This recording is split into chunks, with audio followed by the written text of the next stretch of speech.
What's up, Magnus? It's about 1 in the morning, and I'm going through my emails, and I see this email, and I'm like, you know what?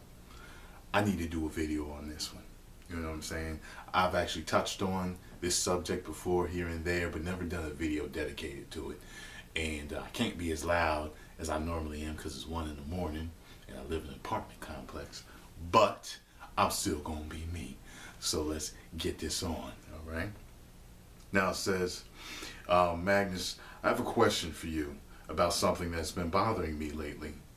I'm not the kind of person to change myself for anybody, and over the years I've been able to meet a few close friends.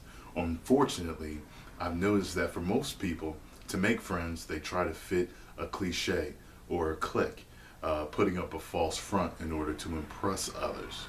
I've even seen my family doing this, and I'm just sad as to, she said, no, wait a minute. And I'm just sad as to why they'd hide their true selves. Of course, everyone has some sort of mask they put on when they're meeting new people.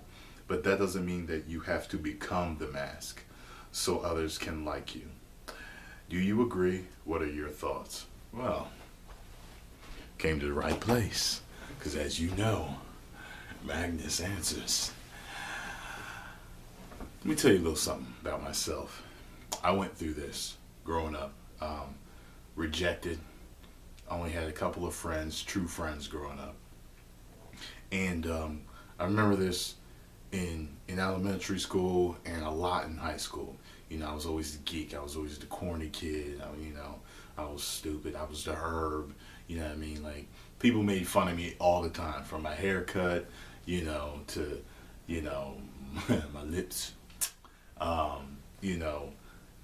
The fact that I couldn't go out, I couldn't go to parties, I didn't dress like everybody else all the time, as hard as I tried to keep up, and it's funny because the time I was coming up, I remember this is when gangster rap was really on the horizon. It was really getting big, and everybody wanted to be hard, everybody wanted to be a G, and I wasn't acting like nobody else.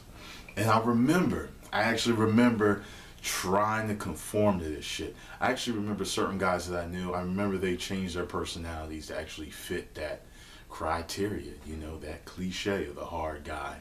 And they successfully did it. Some of them, they never changed. They were able to put on that fake persona and actually fit in.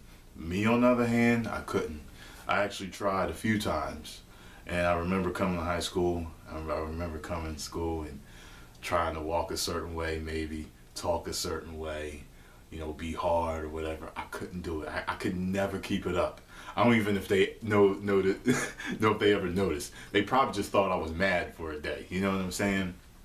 And I gotta tell you, it was always a strain. It was always a pressure to fit in for me.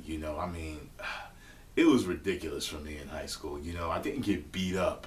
It was just, being, they would call me an outcast. Man, you an outcast. You need to get the fuck out of here, Tyrone, And, that's really hard for a lot of people to deal with. And I think that my mom always kept me going because she said, don't worry about what they doing because they all in trouble. They all getting arrested, high, drunk. They're getting girls pregnant. They're getting infected with different, fucking diseases. Gonna have to go get antibiotic shots to clean that urinal tract out. You know what I'm saying? They was all, dealing drugs. And let me tell you something. I am so glad that I stayed true to myself. Who she raised, at first was a happy-go-lucky, slightly introverted kid, and that's what I was all through high school. Once you got to know me, I was, I made jokes, people always thought I was funny, and it's so freeing and liberating to be yourself. And as I've gotten older, like past high school, I was me. I really was me. And the only time, and I have actually stopped this in the past couple of years, I remember when I would get around my boys, who were never really thugs anyway, but when I would get around them, we would say nigga a lot. And that's about it. It's funny because Sarah had pointed that out to me a couple years ago. She said, when you get around them, you start saying nigga a lot.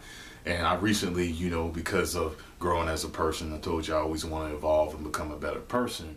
Because of that, and learning about my past, and you know, as my people's past, and you know, learning that that word ain't the right word to use. You know, so every once in a while it'll slip out. And actually, sometimes I'll make a I'll make a little provision for Sarah. And I'll mess with her from time to time. I'll be like, "Come on, nigga, let's go." You know, just mess with her, like, you know, try throwing a Dave Chappelle voice. "Come on, nigga." You know, I just mess with her like that. But I never use it in a serious tone anymore. I never use it when I'm referring to people anymore. And you know, I actually know a person. I've known this one of my female friends. She's white, by the way, and I've known her for about 6-7 years. And I realized it's funny because I definitely like who she is as a person, but I realized that you know, when she gets around black people, she totally converts into a totally different person, to the point where I don't recognize her. Like, I saw her a couple times, and it took me a couple times to catch on. When I saw it, I was like, the fuck are you doing? You know, and one of my boys saw her one time. He was with me. He had gotten to know her at one point, and he was like, "Yo, what the fuck she doing, yo?" And I was like, "Right, I know, right?" And it was funny is I kind of pieced it together, and I realized that she was one of the people that became the mask when she needed it. And I remember she had told me that, and this really is actually kind of heartbreaking to hear the story and to know what she went through. It was similar to my childhood. And I realized that she grew up in a strict religious household, couldn't go to parties, couldn't even watch fucking In Living Color. She couldn't watch certain cartoons, you know, very strict. She couldn't do a goddamn thing. And she went to like a Christian school, which was very strict. And anyway, she told me, and I remember just listening to her, be like, "Damn, that's a shame." You know, it was almost like a, you know, like a Saturday morning special that you see. But she said that one of her friends took her to her house one day after high school, and she dressed her like TLC. And she said she felt so cool and so accepted. And I remember back then. I remember when TLC was hot and a lot of girls were all wearing the boxers and sagging the pants, and they were dressing like T-Boz, Chili, and Left Eye. You know, I remember that. And she wasn't allowed to. You know, she had to dress very conservatively. And it was so sincere when she told me how accepted and cool she felt, that I was like, wow. It meant so much to her to be accepted. So much to her to be accepted. More so than myself. Like me, I was like, fuck it. I'm tired of this shit. I'm gonna be me. Fuck it. But to a lot of people, it's not a choice. To a lot of people, they feel that that's the direction that they have to go in, you know?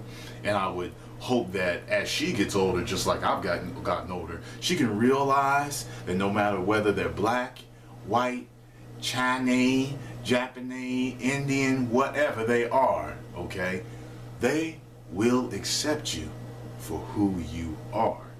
Matter of fact, I mean, because like when I meet like a down ass white girl, and like I realize like, damn, you're like, yo, this girl grew up in the thick. You know, she grew up in the thick of it. I know who's genuine, I know who's not. You know, and I accept her for who she is. If she's one who acts quote unquote white, I accept her for who she is. I'm looking at the character of the person. And what a lot of white people don't realize, a lot of white people that actually try to fit in with us, they don't realize that we do like you for who you are. You know what I'm saying? We do. Like, we don't need you to start acting like, yo, what's happening, brother? You know, we don't need that shit. Because it's like, you know, it don't make sense to us. It really doesn't. There's only a small, trust me, it's only a small amount of black people that's like, yo, she act just like a black person. She's cool as fuck. Yo, I like her. I like them like that. It's rare. It's rare. Most black people like for you to be who you are, because then you look fake. Same thing with us. Like, we don't want to, a black person would say, white, oh, they whiten up at the job. Let me tell you something. At the job, I am who I am. Now look, I realize if you want to talk about putting on a mask, everybody has their little mask that they wear for a little bit on a job interview. You know what I'm saying? On the job, you answer the phone. Hello, how are you? This is such a, I get it. You can't be like, if you normally like, what's up? You can't answer the phone like that. I get it. You meet a girl's parents for the first time, or you're meeting the boyfriend's parents for the first time, their family for the first time. I realize you're a little bit more prim and proper, on your P's and Q's, but you're not totally deviating from who you really are when you are at work or meeting someone's parents or something like that. You got what I'm saying? You're just you, but a little bit more clean cut. You know what I mean? You a haircut, but you edged up. Same haircut, but you edged up. You ain't totally going bald and shaving your whole shit off and you're totally something else. You know what I'm saying? So I just want y'all to realize, whoever's watching this video, fuck the corny shit. For real, it's really corny to totally put yourself through all that pressure and anguish to totally change who you are in your core just to impress some other people or fit in. Because in the end, it ain't worth it. In the end, what I'm noticing that I am starting, it's funny because I still got my old friends that I grew up with, and they'll always be my boys and my homegirls, always. But I'm meeting new people now that is funny, that are very much like me. They think like me. They're about being themselves and expressing who they are. When you can honestly express yourself, honestly express who you are, like Bruce Lee said, to him, martial arts was honestly expressing oneself, and he said it's very hard to do. But if you're going to look at it just at life, to honestly express yourself, not lying to yourself and being truthful for who you are, not too many people can do that, and I would hope that I can do that and bring that to y'all every day. When you see me on, and Sarah said this the other day, we were just talking, it was funny, and she was like, you know what? It's funny. She's like, yeah, you're yourself on camera. I am. You get me. When I'm telling y'all stories, this is how I tell stories to Sarah. This is how I tell stories at parties to people. This is me. I'm not any different. You know what I'm saying? When you see me do Magnus answers, I do shit like that in front of my friends. You know what I mean? I'll be like, greetings, everyone. Where's the chicken? You know what I mean? Like, I just mess with them like that. You know what I mean? Like, that's just how I am. Y'all getting me. So, when I make it and I'm famous and I'm doing my thing, entertaining millions of people, you getting me. Y'all love me for me. I love my personality and not some persona that I created. You got what I'm saying? That's all I'm talking about, y'all. Just be truthful to yourself. Break down them barriers and reveal who you really are to your friends and to your family and whoever else that you know. Got what I'm saying? Don't that feel better? Alright, I hope I helped you, and I'll talk to y'all later.